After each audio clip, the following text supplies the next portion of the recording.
వికారాబాద్ జిల్లా లగచర్లలో కలెక్టర్పై దాడి కుట్ర కేసులో అరెస్ట్ అయి చర్లపల్లి జైల్లో రిమాండ్ ఖైదీగా ఉన్న కొడంగల్ బీఆర్ఎస్ పార్టీ మాజీ ఎమ్మెల్యే పట్నం నరేందర్ రెడ్డిని చర్లపల్లి జైలుకు చేరుకుని ములాఖత్ అయ్యారు.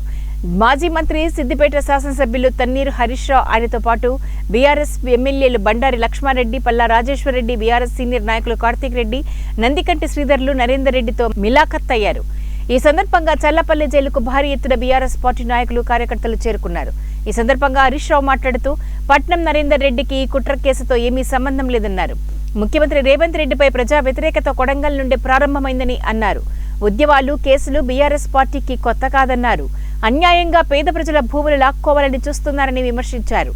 అక్రమంగా నరేందర్ రెడ్డిని అరెస్టు చేసినా, అక్రమ కేసులు పెట్టినా ప్రజల తిరుగుబాటు కొడంగల్ నుండే ప్రారంభమైందని అన్నారు. కంపెనీలకు ఇవ్వమని ఆ ప్రాంత ప్రజలందరూ కూడా గత కొన్ని నెలలుగా పోరాటం చేస్తూ ఉన్నారు.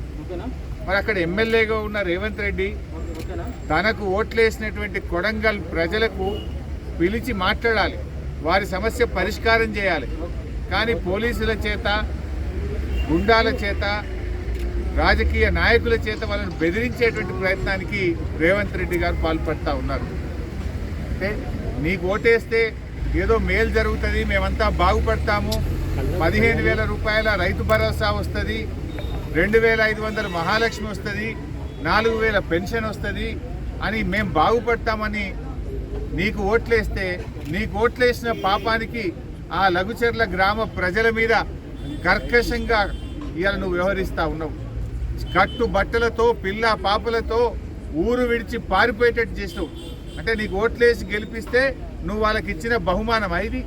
వాళ్ళ భూములు గుంజుకోవడమే, కుట్రపూరితంగా చేయడమే నువ్వు ప్రజలకు చేసే సేవనా అని చెప్పి మేము అడుగుతా ఉన్నాం. పట్నం నరేందర్ రెడ్డి గారు ఒక ప్రతిపక్ష పార్టీగా, ప్రతిపక్ష నాయకుడిగా ఆ రైతులకు అండగా నిలిచే ప్రయత్నం చేసినాడు, రైతులకు ధైర్యాన్ని ఇచ్చే ప్రయత్నం చేసినాడు. ఆయనకు ఏ సంబంధం లేదు. కాంగ్రెస్ పార్టీ నాయకులు మాట్లాడుతుండ్రు, ఈ సంఘటన జరిగిన రోజు 80 సార్లు ఈయనకు ఫోన్ వచ్చిందని చెప్పి లీక్